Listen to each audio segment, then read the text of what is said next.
If you're celebrating Halloween, you need to know about this movie. This movie was so popular when I was a kid, but I realized a lot of people actually don't know about it. Trick or Treat is a 2007 horror movie that includes 5 different Halloween-themed horror stories. So I'm gonna explain all 5 of them. The first story, called Opening, is about Emma and her boyfriend Henry who go home on Halloween night. Emma blows out a jack-o'-lantern and starts tearing down all their Halloween decorations, not knowing that someone is watching her, and she's just made a terrible mistake. The second story, Principal, begins with Charlie stealing candy from his high school principal's house when trick-or-treating, but then he gets caught by the principal, who seems to be hiding a secret double life. The third story is probably the most well-known, called Halloween School Bus. A group of teens go to a flooded quarry, where one of them tells the group about the urban legend of the Halloween school bus. And in this urban legend, 8 disabled students were unalived by a school bus driver, because their parents all asked the school bus driver to get rid of them, as the parents were tired of taking care of them.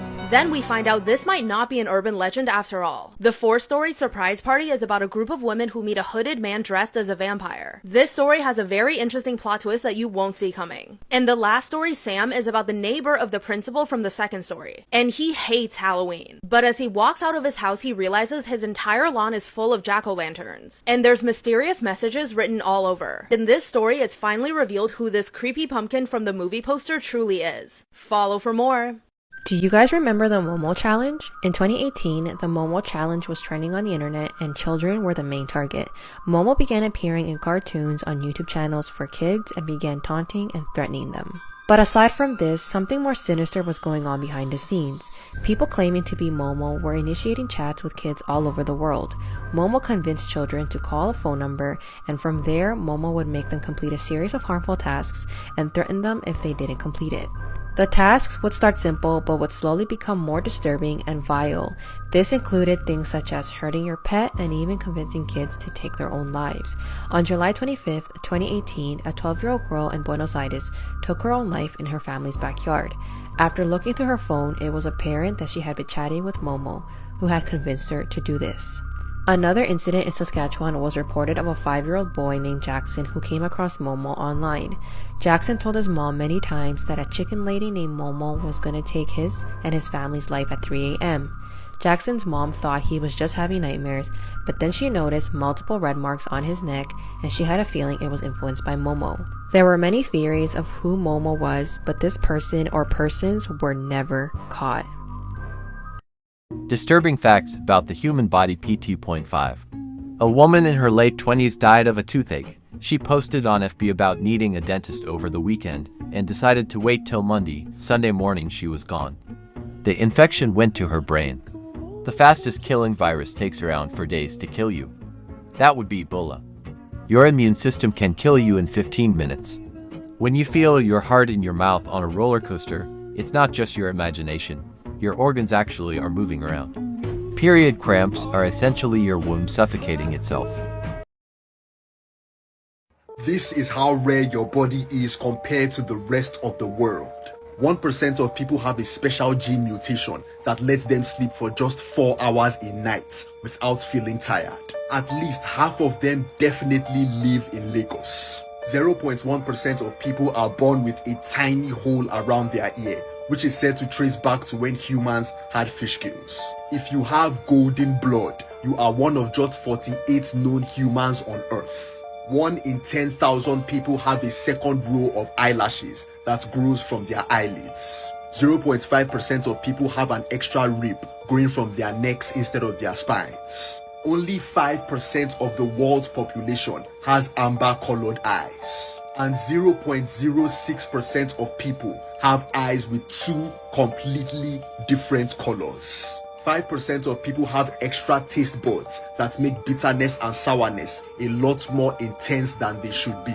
Finally, less than 1% of people have a gene mutation that makes their bones almost unbreakable. For more, Phobias you didn't know you had, part 3. If this photo makes you want to look over your shoulder, then you probably have chlorophobia, the chronic fear of clowns. If you hate letting your feet dangle in the water, then you probably have thalassophobia, the extreme fear of the ocean.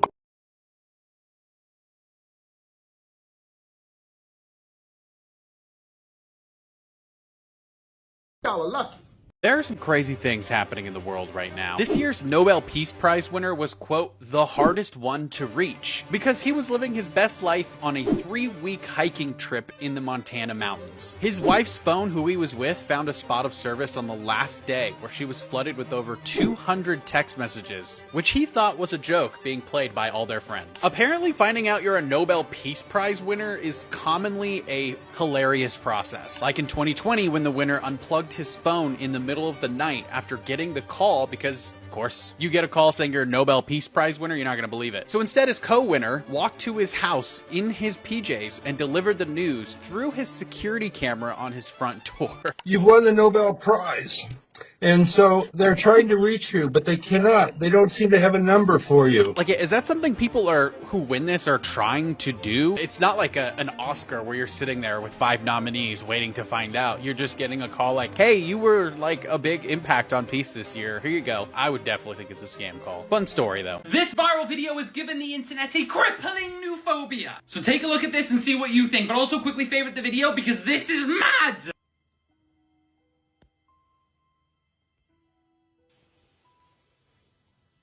This is my absolute worst nightmare. This camper woke up from his sleep with the sensation of being covered in creepy crawlies. But when he shone his flashlight, he may as well have been in a Bush Tucker trial. Essentially, yes, when he turned his light on, he realized this horrific therapist and psychology needing nightmare was a reality. Now, these are all daddy long legs. Now, the camper actually said that they don't mind daddy long legs here and there. But when there are hundreds of them in the place you lay your head, it's a different story. However, while most call this daddy long legs, I call this the 9th circle of hell. Now, you might be wondering what causes a phenomena like this. Well, there kind of really isn't one. The national park says that the dry weather usually attracts them. But apart from that, no fucking clue. One camper who experienced this said that they spent the good part of the morning flicking them off before they could actually escape the eternal nightmare. So knowing this could ever happen to you, are you ever gonna go camping again? Because me?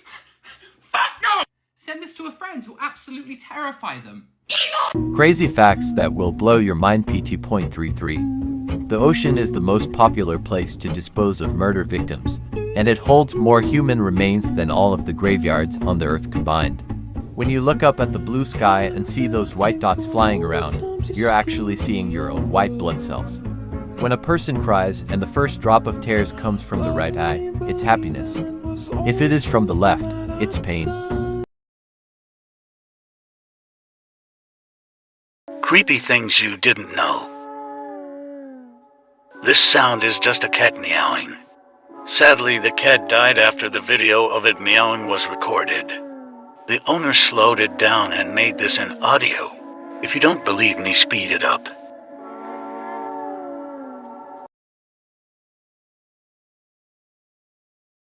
This is why you should be scared of Ouija boards. A former Reddit user said that he used a Ouija board with results and let something into his home. He said that he has also been physically assaulted by this entity. He said that it started out with the feeling that he was being watched, doors closing and footsteps on the hardwood floor when he was home alone. All of this slowly progressed into being kept awake by something shaking the bed and pulling off the covers. He said that sometimes he even heard whispers of his name. The board would disappear for days on end and then show up in places that he never even put it. He became obsessed with it. Things got even worse though. He said that he began to see a black mass in the corner of the room and the silhouette of a man watching him from the doorway. One night, the paranormal activity escalated into a full-blown attack. He said that he had his hair pulled, fingers pricked, and that he was choked while being held down in bed. During the attack, he claims that this thing whispered into his ear in what could have only been Latin. After this event, he finally decided to have his house blessed, and fortunately, this entity hasn't shown back up. He said that he will never again play with one of those boards.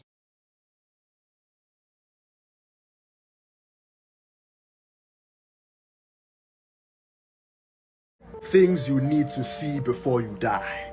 First, this is an animal hunting suit that humans used in the 1800s. People used it to hunt bears, lions, and other wild animals. If 10 men wearing this suit fought one silverback gorilla, who do you think would win? Next, this is how much pollen can be in one tree, which is the reason why some people sneeze when they are around trees. Now, this is the world's most powerful flashlight and it is capable of lighting up an entire town. This is a video of how baby pandas are taken from the mothers. Food is used to distract the mama pandas while the babies are snatched from their hands. This is just sad. This is a picture of what scientists predicted humans would look like in the year 2100 due to technological advancements. So we have about 75 more years. This is a picture of Albert Einstein's desk the day he died. He was working on a theory that tried to explain how all the forces in the universe are connected. Finally, there is a place in Turkey where the ocean naturally turns red. If you were offered $10,000 to swim here, would you do it? 12 more? These are the scariest serial killers from each state, part 1. Up first is Nanny Doss from Alabama, also known as the Giggling Granny. She married 5 times and murdered 4 of her husbands, and the only one that survived was her first husband. She also poisoned 11 of her family members. Her first 2 victims were her children, who allegedly died from food poisoning. She got the nickname the Giggling Granny because she would always laugh at the crimes she committed. She killed 11 people and is definitely the scariest serial killer from Alabama.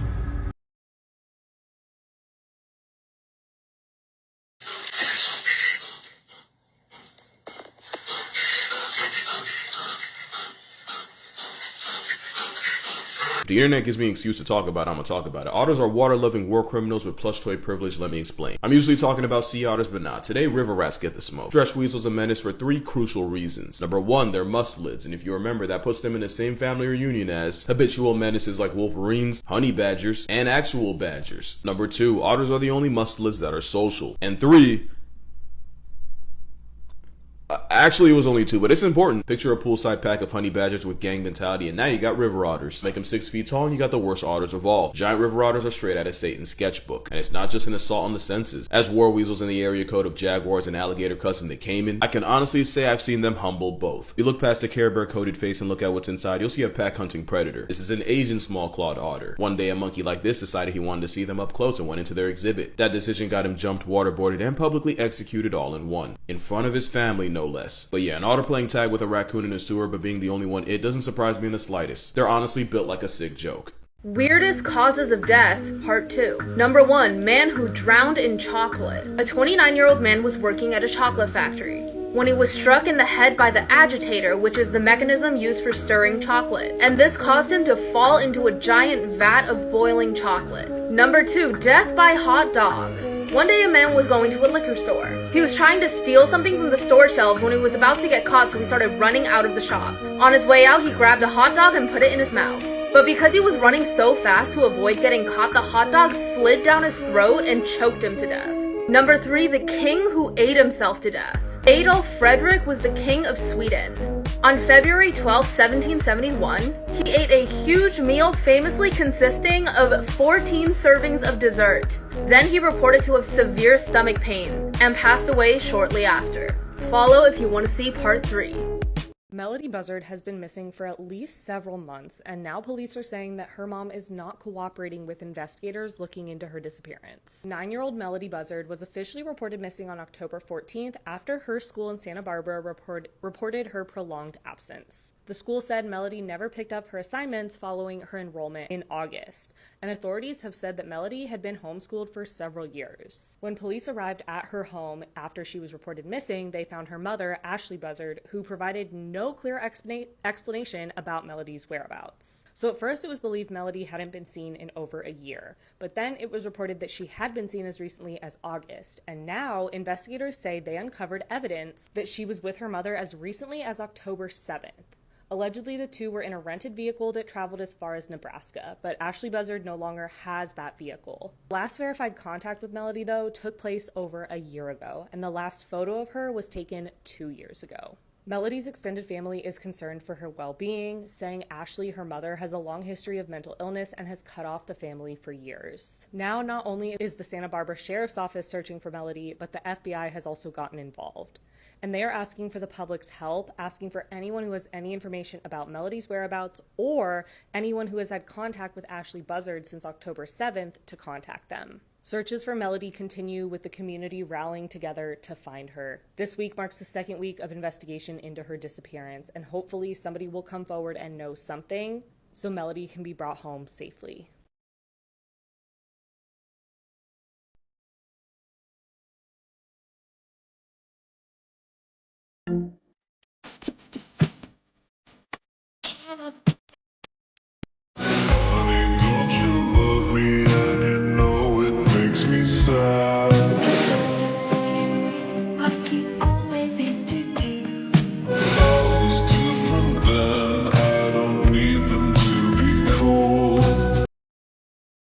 I don't know, man. What do you want me to say? They're like a pretty face, small waist, and a big ol' ass. That's not really a random taste, though, is it? That's thousands of years of your biology seeing youth and symmetry and fertility and being like, yes, that is survival, but it's being hijacked by porn and branding to make you think that just healthy is hot. What about them big old bitties? Aw, did your mommy not feed you enough, so now you chase comfort, safety, and nurture, but disguise it as lust? I like when they look natural, none of that fake look. No, you don't. You want invisible labor. You want effort that hides itself, because once it becomes visible, it reminds you that they're performing and not just existing for you. I mean, I like them short, but that's just because I'm 6'2". Everybody's short. That makes sense for you, but when people start getting like shorter and shorter partners, it stops being an attraction thing and tips more into a fantasy of control thing, where somebody literally has to look up to you and it makes your dick look bigger. I like when they're so pretty, but they don't even know it. That's because beauty without self-awareness keeps your ego safe. Confidence competes, humility obeys. I need them to be completely shaven, no hair at all. Yeah, we're gonna have to really disagree on this one. Hairlessness is just a sign of youth, and for whatever reason that's been transformed into like purity or clean when that's not the case. You've made me uncomfortable. I like when they wear glasses. This one's less about eyesight and more about emotional clarity. Glasses signal focus and composure, and you're drawn to that control because chaos shaped you. I like when they laugh at everything I say. That's a validation loop. Laughter tells your brain that you're winning, and affection feels like applause. I like when they're mean to everybody else, but really nice to me. That's scarcity psychology. Their kindness feels valuable because it's rationed, but it's less about love and more an ego-driven connection. Why can't you just let me have my preferences? You can like whoever you want. I'm just saying it's a lot better to be aware of why your brain is choosing these things, because it's been writing a story for you since before you knew that you were listening. One of my biggest fears is finding something like this on my camera roll. The photo actually comes from Kelsey Surt back in 2013. She was a 17-year-old at the time, and she was browsing her camera roll when she found something that she didn't recognize. And that was this photo. It was a picture that she didn't take, but she could tell from the background that this was taken in her room. Police would review the info card on this photo where they see that it was taken at 1:39 p.m. That didn't make sense because Kelsey knew that for this date and this time she had her phone on her at school, which meant that whoever did take this photo of themselves, they also had the foresight to go in and change the date and the time that it was taken to throw off the investigation. Police also go in to try to brighten up the photo, right? Digitally enhance it, but even with this version, they cannot successfully identify who this is. Are they wearing a mask? Is that a person? But whoever took the photo and why just remains an unknown. And if you are loving... Their bodies were tossed by public roadsides, almost as if to taunt officers. The Oakland County child killer is one of the most unsolved mysteries we've had within the last 100 years. This name was given to the murderer because he's responsible for killing at least 4 children in Oakland County, Michigan. The victims were 2 boys and 2 girls, and each one of them were taken just right outside of their home. All of the victims died from either gunshot wounds, strangulation, or even being beaten to death. One father pleaded on live television to let his son come home and eat his favorite meal, which was KFC. When the boy's body was found just 3 days later, they did a look inside of the boy's body and they found the killer fed him KFC. Which means the killer and the boy were watching the TV, and the little boy got to see his dad crying for him to come home. To this day, nobody knows who's responsible for these murders. So who was the child killer, and could he possibly still be around?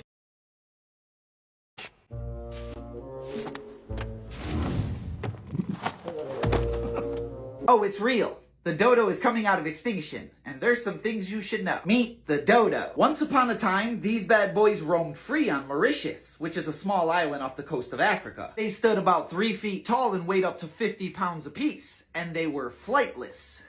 They were birds that couldn't fly. Talk about getting the short end of the stick. But because they were flightless, the introduction of invasive species in Africa caused them to go extinct. I mean, they couldn't deal with rats, or pigs, or cats. Probably should have led with that one. And it was devastating on the ecosystem. This was their prime seed disperser, and then they just went extinct. For now. And that's because Colossal announced plans to bring the dodo out of extinction. Basically, they're gonna take a Nicobar pigeon and then edit its PGCs to match a dodo. That's pretty much its genetic makeup that it passes down to its offspring. And then they'll take those PGCs and insert them into an egg. And when that egg hatches, it's gonna be a normal bird. But when that bird lays eggs, it'll give birth to dodos. That doesn't make any sense. And I don't care, because in our lifetime, we're gonna see a dodo. What a time to be alive.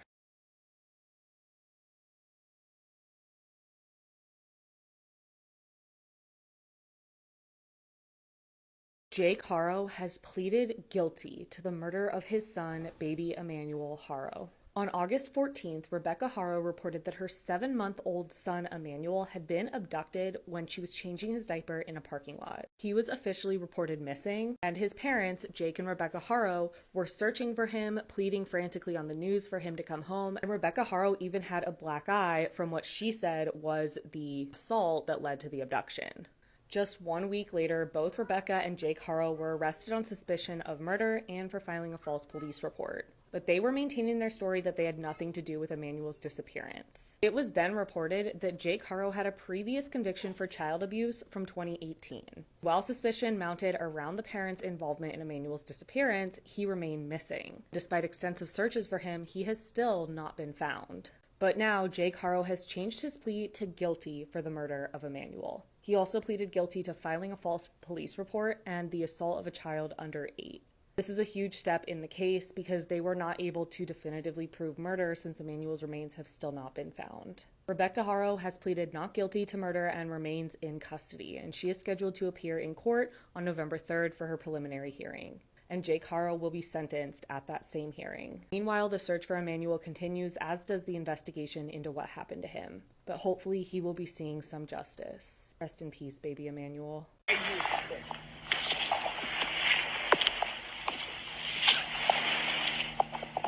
Ah, you've discovered bromation. I'll do you one better. I'm just saying, if there's an animal nature gave plot armor, it's for sure reptiles and it's definitely crocodiles. So bromation's basically hibernation for reptiles, and remember, hibernation isn't just sleeping through the winter. Bears actually move a lot when they're in there, and they're not even real hibernators. Basically power save mode for animals, but reptiles take it a step further. So some reptiles like turtles can survive a fade with Elsa by turning their metabolism all the way down. Everything, their heart rate, their blood pressure, breathing, they're basically just on load management. In fact, I'm pretty sure there's a woman on here that puts her tortoise in the fridge every year to broom it. I'm gonna tag her if I can find her. Also, they're not completely frozen, it's just a surface. And if you go under the ice, the water temperature actually pretty much stays the same the whole winter. So that's how they survive. But how do they breathe? I'm glad you asked. Annually.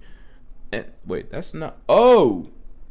Okay, through their butts. Yeah, some turtles can absorb oxygen right up the south mouth. It's actually called cloaca respiration. It's technically not breathing, and they don't all do it, but that is some interesting character design. Alright, let's talk about the gators, though. They do the same thing, you know, minus the booty bending air. Instead, they just stick their snouts out the water, but, you know, same difference. But, yo, that is a cold picture. Now, add the fact gators can go 2, even 3 years without food, and you see how the prehistoric sledgehammer ran laps around dinosaurs. I also found out back in the day, Seminole Americans would wrestle gators, pen them, and then just hold them until the next food shortage to eat them, because they will go hungry a lot faster than the gators. Moral of the story? They got cheese for real. Imagine how much we could get done if we could take a year off of eating. No, the real moral is please don't do this. That is a crime.